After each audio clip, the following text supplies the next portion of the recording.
Hello friends, मैं यशवंत स्वागत करता हूं आप लोगों का अपने यूट्यूब चैनल नॉलेज बुक में। दोस्तों, आज हम लोग जिस टॉपिक पे बात करने वाले हैं वो है आपका नक्सलिज्म, टेररिस्ट, मिलिटेंट और मॉइस्ट। आज हम इन चारों को समझने की कोशिश करेंगे कि नक्सलिज्म क्या है, टेररिस्ट क्या है और आपका मिलिटेंट क्या होता है और मॉइस्ट क्या होते हैं। तो चलिए एक एक को लेकर के समझने की कोशिश करते हैं कि नक्सली, मिलिटेंट, टेररिस्ट और मॉइस्ट किसे कहते हैं। तो सबसे पहले शुरुआत करते हैं हम लोग नक्सलिज्म से। दोस्तों, पश्चिम बंगाल का एक छोटा सा गांव है नक्सलवाड़ी, जहां से निकला हुआ है नक्सलिज्म। और नक्सलिज्म को ही नक्सलवाड़ी भी कहा जाता है, नक्सली भी कहा जाता है, नक्सलवादी भी कहा जाता है और नक्सलिज्म भी कहा जाता है। इसी के चार नाम हैं। और यह निकला कहाँ से? पश्चिम बंगाल के नक्सलवाड़ी गांव से। पश्चिम बंगाल में दोस्तों पहले कम्युनिस्टों की सरकार हुआ करती थी, जहाँ पे जमींदारी प्रथा चलती थी। उस समय जमींदारी प्रथा चलती थी और किसान वर्ग, मजदूर वर्ग को बहुत ही ज़्यादा प्रताड़ित किया जाता था और उनके हक को छीना जाता था। और जो किसान वर्ग है, मजदूर वर्ग है, अपने हक की लड़ाई के लिए हथियार उठा लिया था। कब? 25 मई 1967 ईस्वी को हथियार उठा करके एक आंदोलन छेड़ा, जिसको लीड किया था किसने? आपके चारू मजूमदार, कानू सान्याल और जंगल संथाल जी ने। वह जो हक की लड़ाई थी जो किसान और मजदूर वर्ग ने छेड़ी थी, उसको लीड किया था चारू मजूमदार, कानू सान्याल और जंगल संथाल जी ने। और वह आंदोलन इतना तीव्र गति से आगे बढ़ा कि 1969 ईस्वी में सीपीआई एमएल का गठन हो गया। सीपीआई माओवादी, एमएल का मतलब माओवादी, सीपीआई माओवादी का गठन हो गया। और इसको लीड किसने किया? इसको लीड किया चारू मजूमदार ने। और इसको पहला सचिव किसको बनाया गया? तो वो भी बनाया गया था चारू मजूमदार जी को। और ये 70 के दशक में इतना ज़्यादा प्रचलित हो गया कि ये गांव खेत खलियान से लेकर के, ठीक है, जंगल खेत खलियान से उठ करके अब ये पूरे देश में होना शुरू हो गया था कि किसान वर्ग, मजदूर वर्ग अपने हक की लड़ाई के लिए जमींदारों के खिलाफ आंदोलन करना शुरू कर दिया था। और यह आंदोलन तब हुआ जब आपके जमींदार वर्ग, पूंजीपति वर्ग क्या करता था? मजदूरों की, किसानों को प्रताड़ित करता था और उनके खिलाफ आंदोलन उसने किया सिर्फ अपने हक के लिए। फिर उसके बाद 1972 ईस्वी में क्या हुई कि चारू मजूमदार जी की मौत हो गई। अब चारू मजूमदार जी की मौत होने के बाद थोड़ा सा ठंडा पड़ा था जो आपका सीपीआई एमएल ग्रुप था। लेकिन उसके बाद कानू सान्याल 2010 में खुदकुशी करने के पहले सीपीआई का जो गठन है वो कर दिया था 2004 ईस्वी में ही। और 2004 ईस्वी में जब इन्होंने सीपीआई का गठन किया तो उसमें पीपुल्स वार ग्रुप और पार्टी यूनिटी प्लस एनसीसी को मिला करके उन्होंने सीपीआई का गठन किया। और जब सीपीआई गठन किया और ये सीपीआई ग्रुप एक विचारधारा के लिए लड़ता था।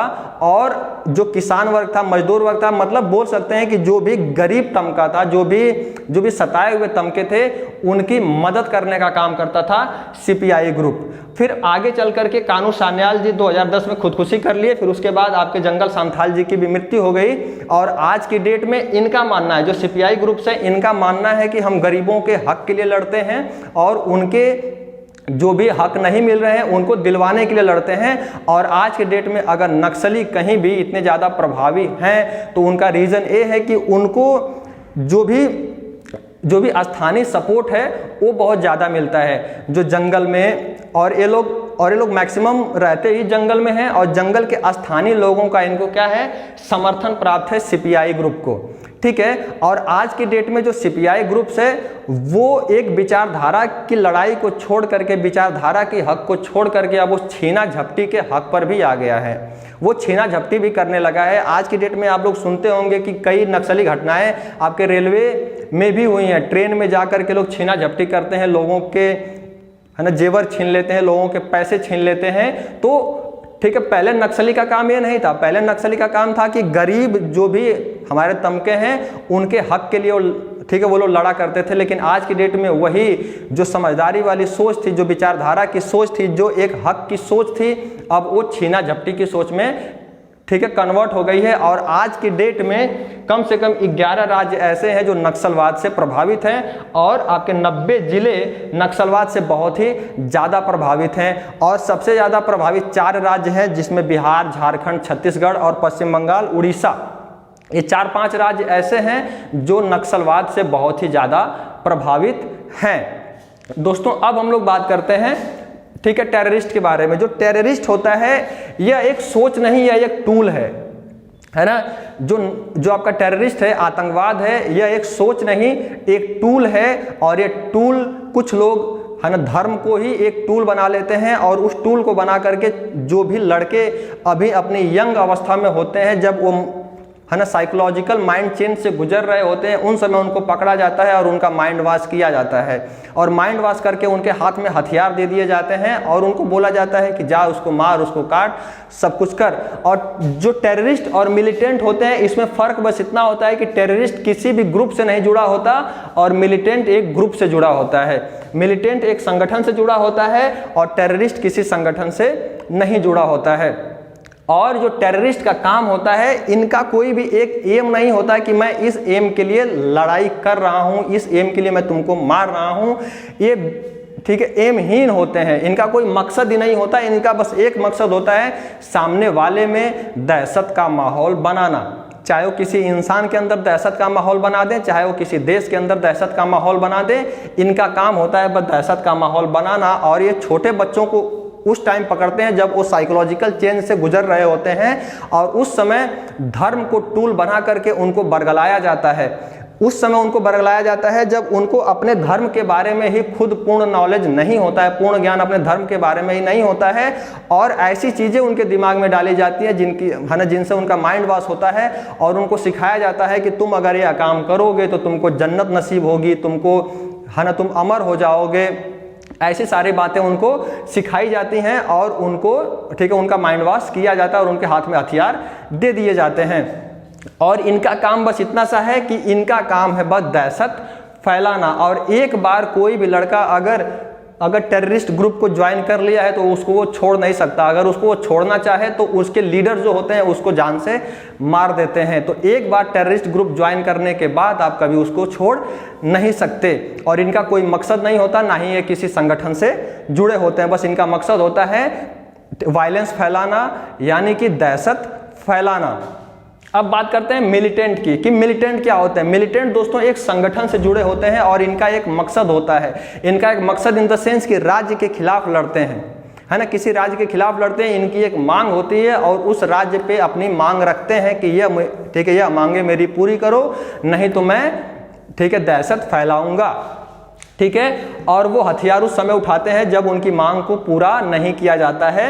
और ये एक्टिविटी के हिसाब से मिलिटेंट की कैटेगरी बनाई जाती है ना। जो उनकी एक्टिविटी होती है, जो हर एक मिलिटेंटर की एक्टिविटी होती है, जो उसमें काम करने वाले लोग होते हैं, जब हथियार उठा करके काम करते हैं तो उनकी एक्टिविटी के हिसाब से उनकी कैटेगरी बनाई जाती है। और उनकी कैटेगरी कितने प्रकार की होती है, A++, A, B, C।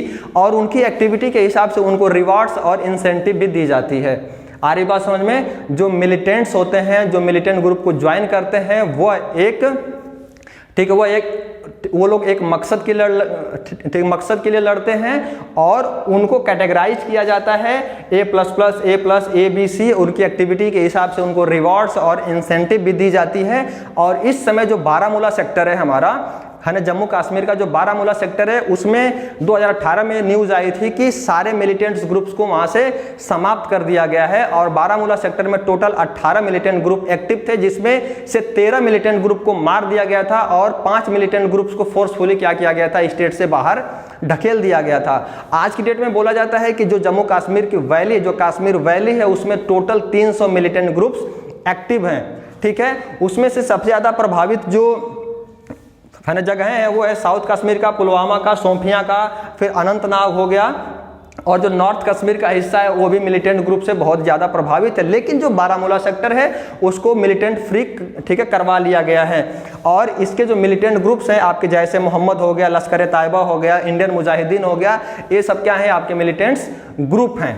आ रही बात समझ में। फिर उसके बाद बात करते हैं हम लोग मॉइस्ट की। मॉइस्ट जो शब्द निकला है वो निकला है चाइना से, और चाइना का एक लीडर था जिसका नाम था आपका मियो, है ना, जिडोंग। जो मियो जिडोंग था, इसने सबसे पहले एक लीडरशिप और एक ठीक है पॉलिटिकल एजेंडे को ले करके है ना आगे बढ़ा था। और उस पॉलिटिकल एजेंडे का बहुत ही ज़्यादा विरोध होने लगा। जब वो पॉलिटिकल एजेंडे का बहुत ज़्यादा विरोध होने लगा तो है ना उसके खिलाफ आवाज़ें उठने लगी और उसको लोग मारने के लिए भी आगे बढ़े। जब उसको लोग मारने के लिए आगे बढ़े तो उसने हथियार उठाया, अपने प्रोटेक्शन के लिए हथियार उठाया। जब पॉलिटिकल एजेंडे को लेकर के कोई इंसान हथियार उठाता है, कोई भी लीडर हथियार उठाता है, तो उसको बोला जाता है मॉइस्ट। आ रही बात समझ में।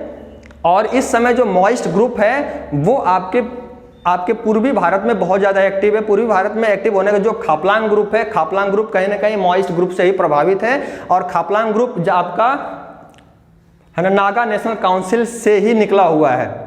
ठीक है, नागा नेशनल काउंसिल को ही या तो फॉलो करता है, ये भी बोल सकते हैं कि नागा नेशनल काउंसिल को फॉलो करता है, और उसका नाम है खापलांग, जो इस समय आपके आसाम में, आसाम, नागालैंड, मणिपुर, ठीक है, मेघालय आदि जो राज्य हैं उसमें बहुत ज़्यादा एक्टिव है खापलांग ग्रुप। कुछ दिन पहले न्यूज़ आई थी कि खापलांग ग्रुप ने ही हमारे इंडियन जो भी हमारे इंडियन सोल्जर्स हैं, है ना, सोल्जर्स हैं, उसके ऊपर हमला किसने किया था?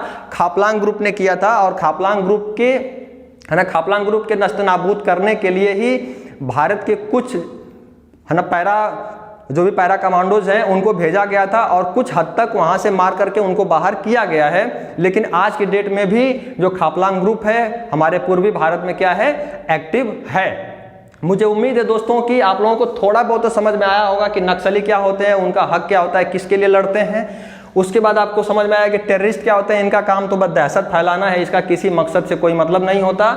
मिलिटेंट जो होते हैं इनका एक मकसद होता है जिसके लिए वो, है ना, एक राज्य के अगेंस्ट लड़ते हैं और अपनी मांग के लिए हथियार उठाते हैं, चाहे वो मांग उनकी अच्छी हो बुरी हो उससे मतलब नहीं है, लेकिन यह मांग रखते हैं और उसके खिलाफ लड़ते हैं, और यह एक संगठन से जुड़े होते हैं। मॉइस्ट क्या होते हैं कि एक पॉलिटिकल लीडर जब एक पॉलिटिकल एजेंडे को लेकर के जब उसके खिलाफ विद्रोह होना शुरू हो जाता है, जब वो हथियार उठाता है, तो उसको बोला जाता है मॉइस्ट। आ रही बात समझ में? मुझे उम्मीद है कि ये वीडियो आप लोगों को बहुत ही इन्फॉर्मेटिव लगी होगी। अगर दोस्तों आप लोगों को वीडियो इन्फॉर्मेटिव लगी हो तो आप इस वीडियो को अपने दोस्तों के साथ शेयर करना बिल्कुल ना भूलें, और अभी तक आपने अगर चैनल को सब्सक्राइब नहीं किया है तो चैनल को सब्सक्राइब करके बेल आइकन को प्रेस कर दीजिए, जिससे आने वाली वीडियोस की नोटिफिकेशन आपको मिलती रहे।